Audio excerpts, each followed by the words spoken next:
ಒಬ್ಬರು ಆಶ್ರಮಕ್ಕೆ ಸೇರ್ಬೇಕಿತ್ತು, ಯಾರು ಇಲ್ಲ, ಅವ್ರ ತಂದೆ ತಾಯಿ ಯಾರು ಇಲ್ಲ. ನಿಮ್ಗೆ ಏನಾಗ್ಬೇಕಣ್ಣ? ಅವರು ನಮಗೆ ಅಣ್ಣ ಆಗ್ಬೇಕು ಸರ್. ಅದಕ್ಕೋಸ್ಕರ ನಾಳೆ ದಿವಸ ಖರ್ಚಿಗೆ ನಾವು ಇದಾಗಬಾರ್ದು ಅಂತ ಎಲ್ರು ಮನೇಲಿ ಐತೆ, ನಮ್ಮ ಮನೇಲೂ ಐತಪ್ಪ ಸಮಸ್ಯೆ. ಏನ್ ಮಾಡೋದು? ಹಂಗನ್ಬಿಟ್ಟು ಮನೆಯವ್ರನ್ನ ತಗೊಂಡೋಗ ಆಶ್ರಮಕ್ಕೆ ಸೇರಿಸ್ಬಿಟ್ರೆ ಸಮಸ್ಯೆ ಬಗೆಹರಿಬಿಡ್ತದ? ಓಕೆ. ಜೊತೆಲಿ ಹುಟ್ಟಿದ್ದಾರೆ ಅಂದಾಗ ಅವರು ಕಷ್ಟನ ಸುಖನ, ಒಳ್ಳೆಯವರ ಕೆಟ್ಟವರ, ಕಷ್ಟನ ಸುಖನ ಕೊನೆವರೆಗೂ ನಾವು ನೋಡ್ಕೋಬೇಕು. ಹಲೋ ಹೇಳಿ ಸರ್, ನಾವು ಇಲ್ಲಿ ಮಾಗಡಿ ರೋಡಿಂದ ಮಾತಾಡ್ತಿರೋದು. ಹಾ. ಒಬ್ಬರು ಆಶ್ರಮಕ್ಕೆ ಸೇರ್ಬೇಕಿತ್ತು, ಯಾರು ಇಲ್ಲ, ಅವ್ರಿಗೆ ತಂದೆ ತಾಯಿ ಯಾರು ಇಲ್ಲ. ನಿಮ್ಗೆ ಏನಾಗ್ಬೇಕಣ್ಣ?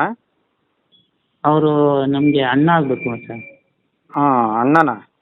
ಹೌದು ಸರ್. ಒಂದೇ ತಾಯಿ ಮಕ್ಳ? ಹೌದು. ಅದು ಯಾರು ಇಲ್ಲ ಅಂತೀಯಲ್ಲಣ್ಣ? ಇಲ್ಲ, ಇದೆ ಅಂದ್ರೆ ಈಗ ನಮ್ದು ಫ್ಯಾಮಿಲಿದು ಸ್ವಲ್ಪ ಪ್ರಾಬ್ಲಮ್ ಇದೆ.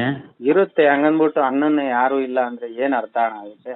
ಸರಿ ಸರಿ, ಅದಕ್ಕೆ ಯಾಕೆಂದ್ರೆ ಇರೋದು ಫ್ಯಾಕ್ಟ್ ಆಗಿ ಹೇಳ್ಬೇಕಲ್ವಾ. ಅದಕ್ಕೋಸ್ಕರ ನಾಳೆ ದಿವಸ ಖರ್ಚಿಗೆ ನಾವು ಇದಾಗಬಾರ್ದು ಅಂತ ಹೇಳಿ. ಹೇಳಿ ಏನಾಗಬೇಕಿತ್ತು? ಏನಿಲ್ಲ, ಅವ್ರಿಗೆ ಇರೋದಕ್ಕೆ ಒಂದು ಸ್ವಲ್ಪ ಸ್ಥಳ ಬೇಕಿತ್ತು ಸರ್. ನಮ್ಮಲ್ಲಿ ಇಲ್ಲ ಸರ್. ನಮ್ಮಲ್ಲಿ ಭಿಕ್ಷುಕರಿಗೆ ಮಾತ್ರ. ಓಕೆ, ಅದೇ ಅವ್ರಿಗೂ 60 ವರ್ಷ ಆಗಿದೆ ಸರ್. ಆಗತ್ತೆ, ಮನುಷ್ಯ ಅಂದ್ಮೇಲೆ ವಯಸ್ಸಾಗತ್ತೆ, ಏನ್ ಮಾಡಕ್ಕಾಗುತ್ತೆ ವಯಸ್ಸಾದ್ರೆ. ನೋಡ್ಕೋಬೇಕಲ್ಲ. ಒಂದೇ ತಾಯಿ ಹೊಟ್ಟೆಲಿ ಹುಟ್ಟೋದು ಯಾಕಣ? ಇಲ್ಲ ಸರ್, ನಮ್ದು ಫ್ಯಾಮಿಲಿ ಸ್ವಲ್ಪ ಏನೋ ಕಿರಿಕಿರಿ ಆಗಿದೆ. ಇರುತ್ತಣ್ಣ, ಯಾರ ಮನೇಲಿ ಇಲ್ಲ? ಸಮಸ್ಯೆ ಇಲ್ದಿರೋ ಮನೆ ತೋರ್ಸೋಣ.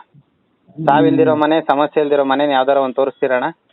ನನಗೆ ಅದೇ ಸ್ವಲ್ಪ ಇದಾಗಿದೆ ಸರ್. ಏನು ಮಾಡೋದಂತ ನನಗೆ ತಲೆ ಕೆಟ್ಟಿದೆ. ಎಲ್ರು ಮನೇಲಿ ಐತೆ, ನಮ್ಮ ಮನೇಲೂ ಐತಪ್ಪ ಸಮಸ್ಯೆ. ಏನ್ ಮಾಡೋದು? ಹಂಗನ್ಬಿಟ್ಟು ಮನೆಯವ್ರನ್ನ ತಗೊಂಡೋಗ ಆಶ್ರಮಕ್ಕೆ ಸೇರಿಸ್ಬಿಟ್ರೆ ಸಮಸ್ಯೆ ಬಗೆಹರಿದ್ಬಿಡ್ತದ? ಏನು ನಮ್ದು ಏನು ತೋರಿಸ್ಬೇಕು ಸರ್. ಅದಕ್ಕೆ ನೀವೇನಾದ್ರು ಒಂದು ಸಜೆಷನ್ ಕೊಡಿ ಸರ್. ಏನಣ್ಣ? ಏನಾದ್ರು ಒಂದು ಸಜೆಷನ್ ಕೊಡಿ ನೋಡೋಣ. ನನ್ನ ಸಜೆಷನ್ ಕೇಳೋದಾದ್ರೆ, ಎಂತದೇ ಕಷ್ಟ ಬಂದ್ರು ಯಾರೋ ಮೂರನೇ ವ್ಯಕ್ತಿ ನಮಗ್ ಸಂಬಂಧನೇ ಇಲ್ಲ ಅನ್ನೋ ವ್ಯಕ್ತಿನ ಯಾವ್ದಾರು ಆಶ್ರಮಕ್ಕೋ ಆಶ್ರಯ ಕಲ್ಪಿಸ್ಕೊಡೋದ್ರಲ್ಲಿ ಏನ್ ತಪ್ಪಿಲ್ಲ. ಜೊತೆಲಿ ಹುಟ್ಟಿದ್ದಾರೆ ಅಂದಾಗ ಅವರು ಕಷ್ಟನ ಸುಖನ, ಒಳ್ಳೆಯವರ ಕೆಟ್ಟವರ, ಕಷ್ಟನ ಸುಖನ ಕೊನೆವರೆಗೂ ನಾವು ನೋಡ್ಕೋಬೇಕು. ಅದು ನಮ್ ಧರ್ಮ. ಅದು ಹಿಂದೂ ಧರ್ಮದಲ್ಲಿ ಹುಟ್ಟಿ ನಾವುಗಳೇ ಬದಲಾಗ್ಲಿಲ್ಲ ಅಂದ್ರೆ ನಾವ್ ಇನ್ಯಾರನ್ನ ಬದಲಾಗಿ ಅಂತ ಹೇಳಕ್ಕಾಗತ್ತೆ ಹೇಳಿ? ಇಲ್ಲ ಸರ್, ನಾನು ಹಂಗೇನೆ ಸಮಸ್ಯೆ ಇಲ್ಲ. ಅರ್ಥ ಆಗುತ್ತೆ, ನಿಮ್ ಕಷ್ಟ ಏನೇ ಇರ್ಬೋದು, ಇಲ್ಲ ಅಂತ ನಾನು ಏನ್ ಹೇಳ್ತಿಲ್ಲ. ನಾನು ನಿಮ್ಗೆ ಬೈತಾನೂ ಇಲ್ಲ, ಇನ್ನೊಂದು ಮಾಡ್ತಾ ಇಲ್ಲ. ವಿಚಾರ ಹೇಳ್ತಾ ಇದೀನಿ. ಎಲ್ರೂ ತಂದು ಆಶ್ರಮಕ್ಕೆ ಸೇರ್ಸೋದೇ ಆಗ್ಬಿಟ್ರೆ ಮತ್ತೆ ಭೂಮಿ ಮೇಲೆ ಮನುಷ್ಯತ್ವಕ್ಕೆ, ಮಾನವೀಯತೆಗೆ, ಸಂಬಂಧಕ್ಕೆ ವ್ಯಾಲ್ಯೂಸ್ ಎಲ್ಲಿರುತ್ತಣ್ಣ? ಅಲ್ವಾ? ಬೇಜಾರಾದ ತಕ್ಷಣ ಆಶ್ರಮಕ್ಕೆ ಸೇರ್ಸ್ಬಿಡೋದು ಅಂದ್ರೆ ಹೆಂಗಣ ಅರ್ಥ ಅದು?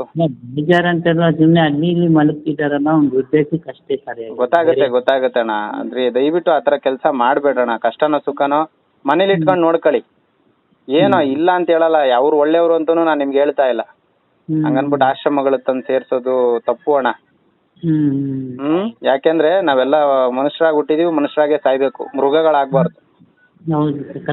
ಅಷ್ಟೇ ನಾನು ಹೇಳೋದು. ತಪ್ಪಾಗಿ ಅಂತ ತಿಳ್ಕೊಬೇಡಿ. ಇಲ್ಲ ಸರ್. ಆಯ್ತಣ್ಣ, ಒಳ್ಳೇದಾಗ್ಲಿ. ಆಯ್ತಣ್ಣ, ನಮಸ್ಕಾರ.